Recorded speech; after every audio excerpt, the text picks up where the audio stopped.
So we'll start by bringing our awareness to the body, to our posture,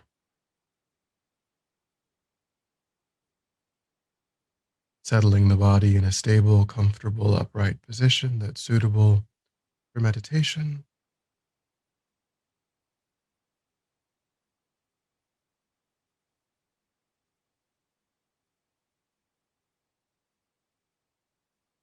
Keeping our feet flat and our back straight, trying not to slouch or to lean,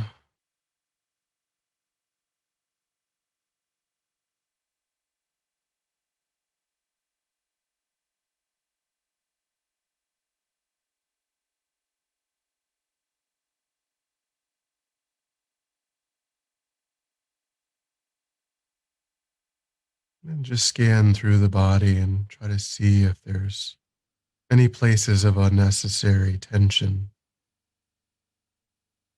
Try to relax into the posture while being able to maintain that upright spine.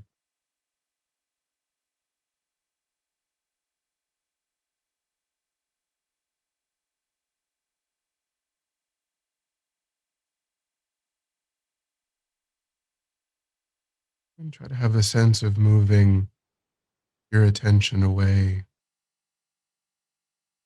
from what's happening around you.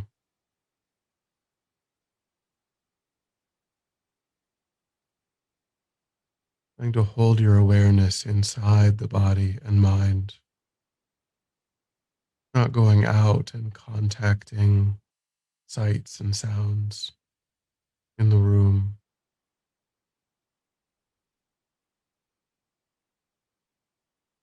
And start to use the physical sensation of the air as it passes into and back out of the tip of the nostrils as a way of also holding your awareness in the present, also trying not to go outward to the future or backward to the past in your memory.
Just keep letting go again and again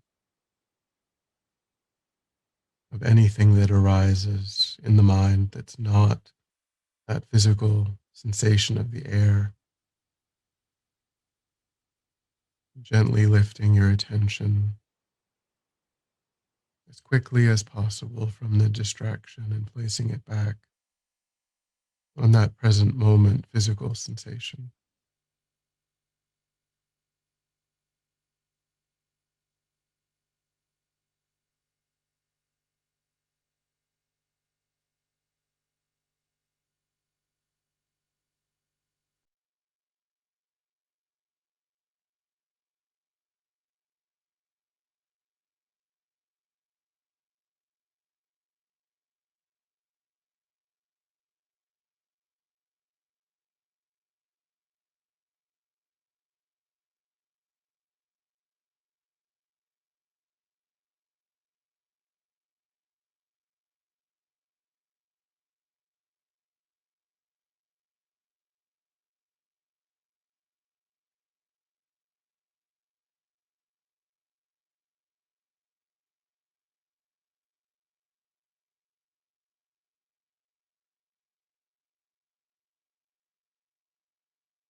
And then just on your own, try to set a virtuous motivation for your time and your effort, thinking of the benefits of your practice and how those benefits are experienced not only by oneself, but also by others, and wanting others to be able to experience those benefits. And thinking that that is principally what is motivating your time and your effort.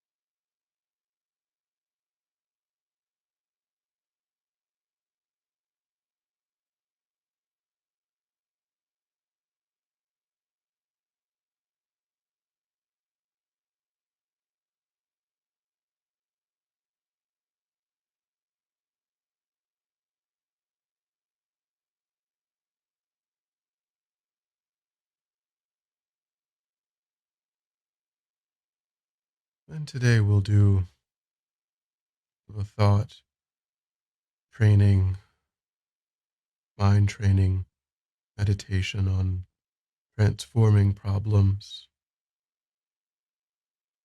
So bring to mind an obstacle, a difficulty that you're experiencing in life now,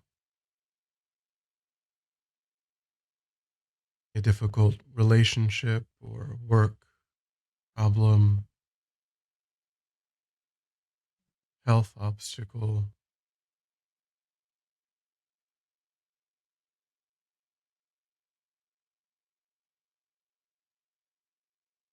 and pick just one or think of two or three.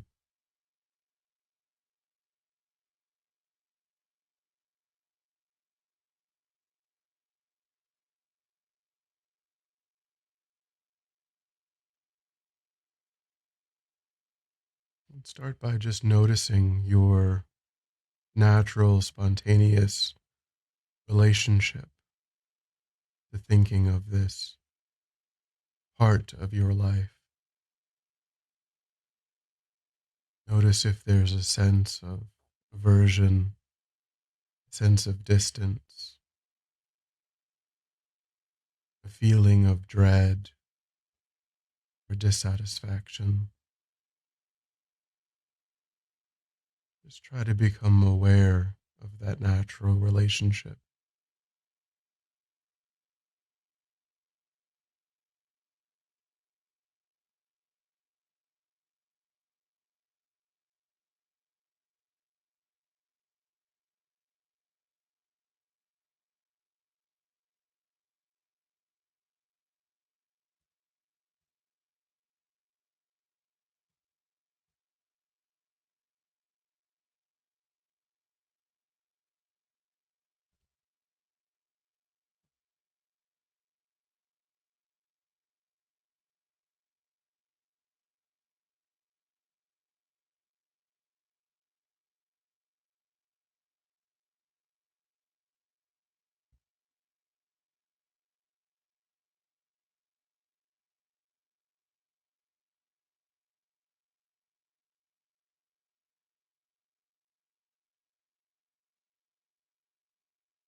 And we'll start to use different ways of thinking about, analyzing, and trying to change our relationship to this part of our experience.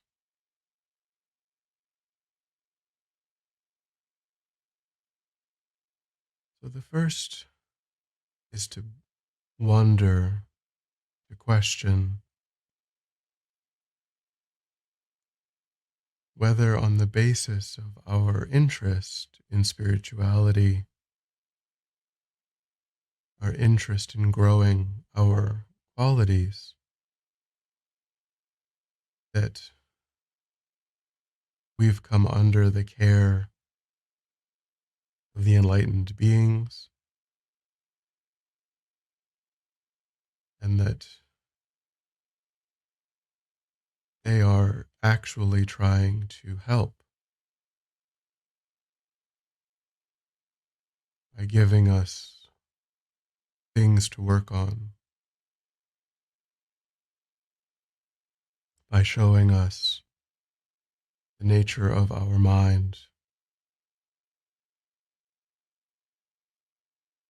showing us what we are averse to, helping us to develop perseverance and patience,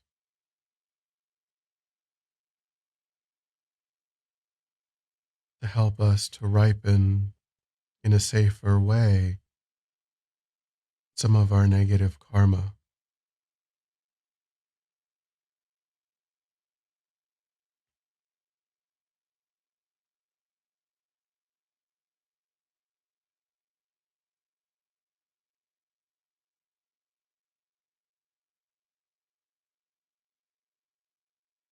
So we think that the more seriously I take my own practice, the more likely it is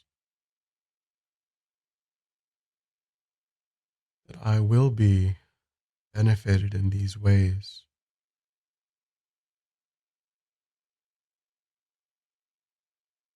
that I will be presented with obstacles in order to grow,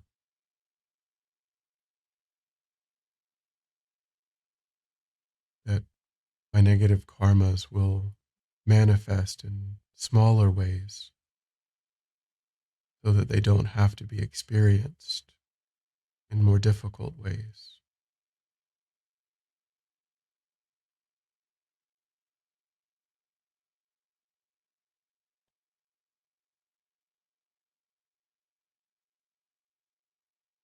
So try to see if you can relate to it like this,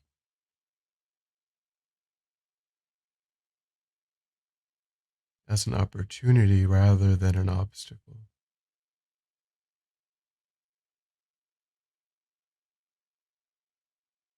So if after investigating in that way,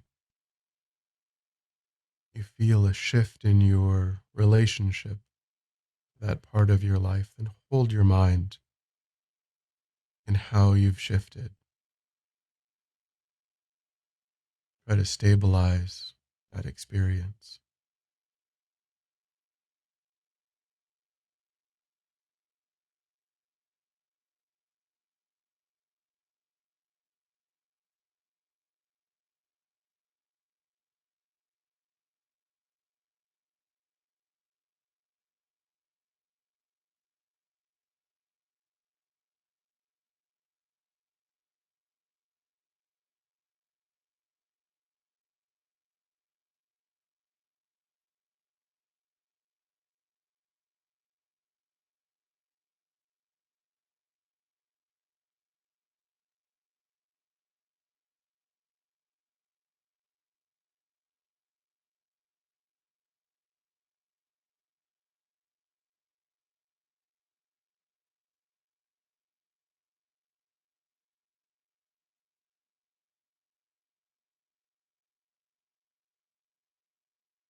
Next method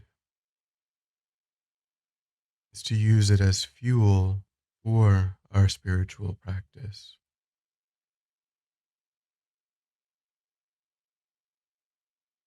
So we think that this life was impelled by past karma mixed with afflicted mental states.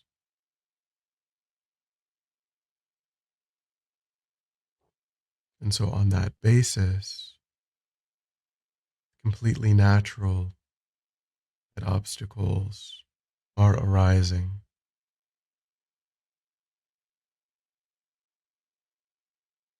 that the kind of body and mind that I have and the kind of environment that that body and mind gives rise to is in the nature of giving rise to unsatisfactory experiences.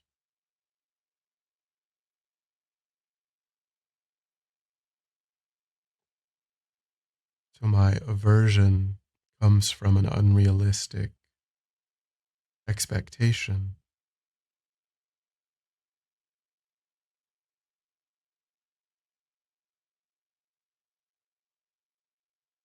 And the obstacle is actually demonstrating to me the shortcomings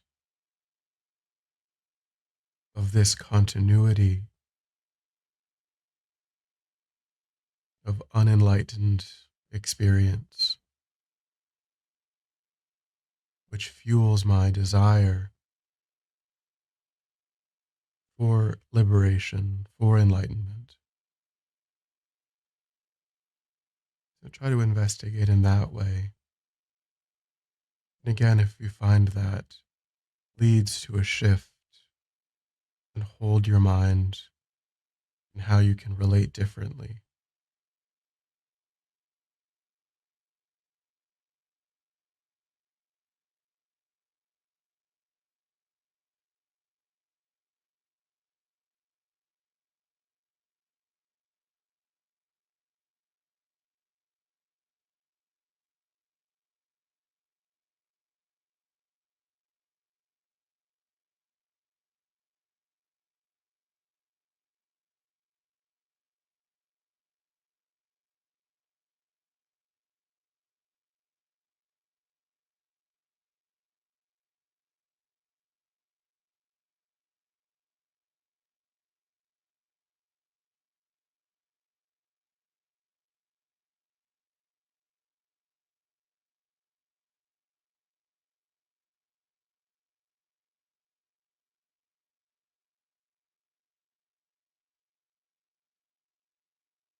Then the third way of investigating is to use this obstacle as a method for developing love, compassion, and ultimately bodhicitta.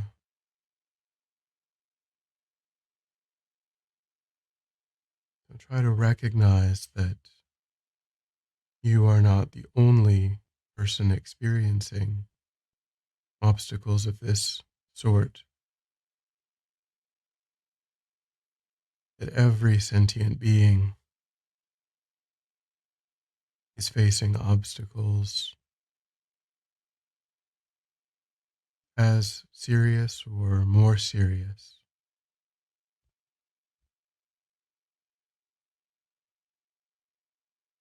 Every person that you meet every day, every animal, every insect, all of the beings in other realms,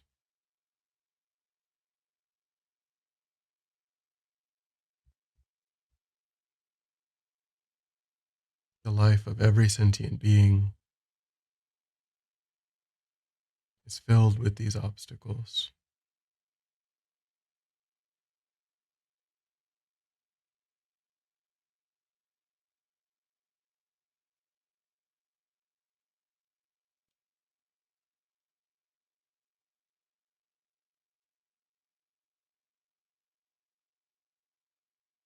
Try to open your heart to that suffering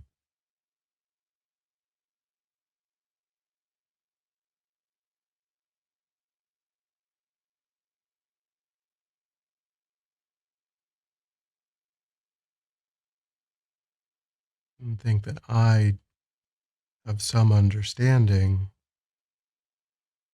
of the cause of that suffering, and I have some understanding of the method that leads to the cessation of that suffering.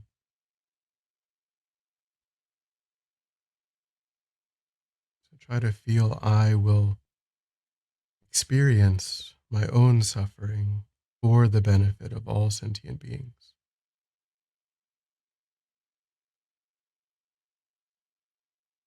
I will use it to awaken.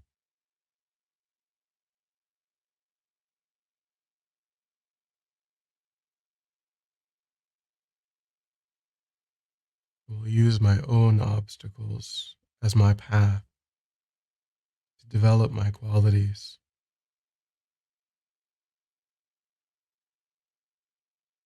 in order to repay the kindness of other sentient beings and lead them out of their suffering.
And then try to generate in your mind the resolve not to give in to the tendency to label challenges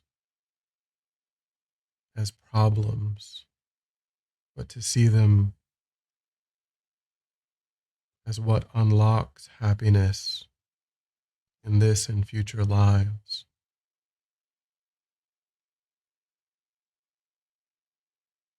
Try to see that you've demonstrated that to yourself by analyzing in this way. So in the future, you won't give rise to that tendency to feel that aversion, to label the challenge as a source of aversion.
And then when you're ready, we'll come back together.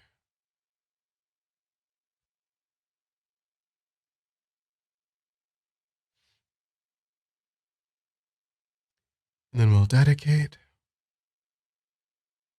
to recollect your motivation and your efforts, positive energy that you've created, and have a sense of giving that away, offering that for the benefit of others. May this positive energy ripen in the best way to support my own continued spiritual growth and development, so that I may have more tools to work for the benefit of others. And may it clear away any obstacles facing any of my spiritual guides, His Holiness the Dalai Lama, Lama Zopa Rinpoche, all spiritual guides. May they abide in lifetimes without limit and without obstacle, so that I and all other sentient beings can come under their joyful care from this moment until our swift enlightenment.